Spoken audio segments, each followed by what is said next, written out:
In 2023, we worked with less clients overall compared to the previous year, but we doubled our revenue. How was that possible? We didn't increase our pricing for existing clients. We didn't introduce new offers or programs. We didn't do any paid marketing or post on social media a lot at all. How do we double our revenue? In this episode, I'm going to take you through exactly how we were able to do this because I think it will be really valuable, insightful, and enlightening for people that are wanting to grow their business but maybe overlooking this one very important strategy. Now, this isn't going to be a very long episode, so I'm going to cut straight to the chase. The way we were able to double our revenue without doing any of those things I mentioned in the start of this episode was because we focused a lot of time and energy on how we could better serve our existing clients. I think this is something that a lot of people forget about when they're marketing and wanting to grow their businesses. They focus a lot on new business and new clients coming in, but how are you delivering an amazing experience and getting your clients results? How are you retaining those clients? And how are you then getting referrals from those clients as well? Those 3 steps can make a huge difference in your overall revenue. Wouldn't you rather serve less clients and make more money and actually be able to have the time and energy to make sure that those clients are getting the best results?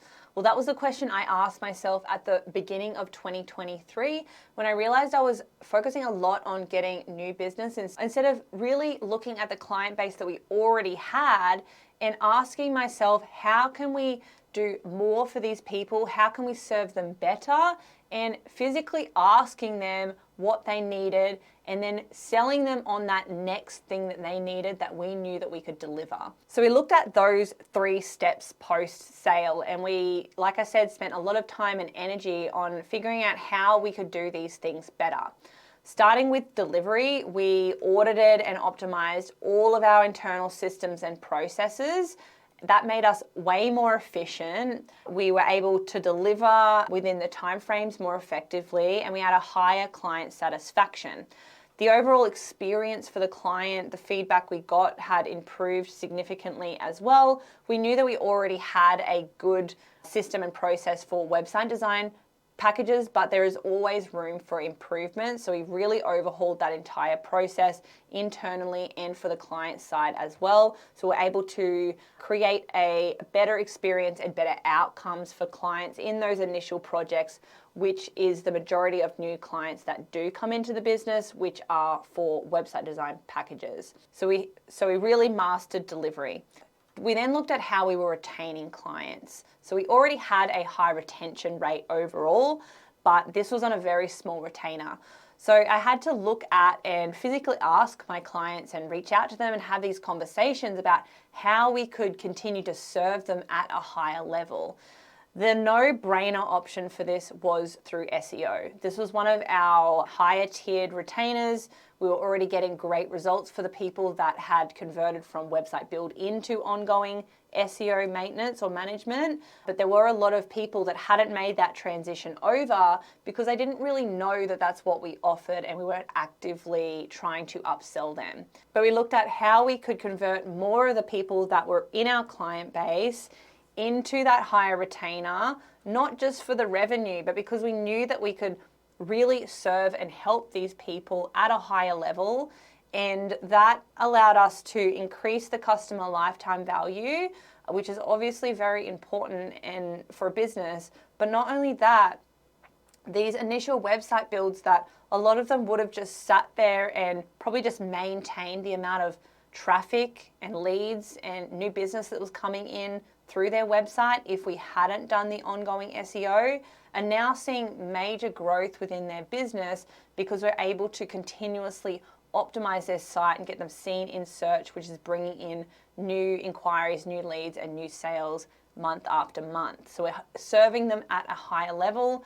We're getting compensated for that, obviously, through increased revenue, increased retention, and on a more subscription basis. But the outcome or goal for the client is to get them more exposure and more business coming in. We then had to look at how we were getting more referrals. So we improved delivery, we improved retention, and now we wanted to improve how many referrals we were getting. So there was a few things that we implemented here. The first was in our offboarding sequence, we added just an email that actively asked our clients to refer us to their family, friends, or colleagues if they knew someone that may benefit from our services. We also implemented an affiliate program, which means that those people that did refer other people to us were rewarded if someone went on to become a client. And we also asked or actively asked our clients more consistently to leave us a review. I consider a review to be somewhat of a referral too. It's in a public domain. It helps us build trust and credibility with our brand, and it's so valuable to have those reviews from past clients as a way for someone that may be already interested in our services to go and see, is this someone that I should trust? Should I pursue potentially working with them? So that was a part of the referral strategy. So those three things together really allowed us to expand the business in a way that didn't mean we had to be constantly bringing on new leads and sales and new clients month after month. We were able to serve our clients more effectively at a higher level, and as a result, the business doubled its revenue. And now we can expand our team to continue to serve our active clients while focusing on optimizing our marketing funnel to get more new business in, while having these systems and processes set up for after the sale, so that we're not just marketing to get new people in. We have a way to deliver an amazing experience, retain those clients for a longer period of time at a higher customer lifetime value, and then allowing them to help us grow our business as well by getting referrals from their family, friends, and colleagues. I wanted to share this with you today to show you that it's not always about just getting new leads and new sales and new clients in all the time. That is important.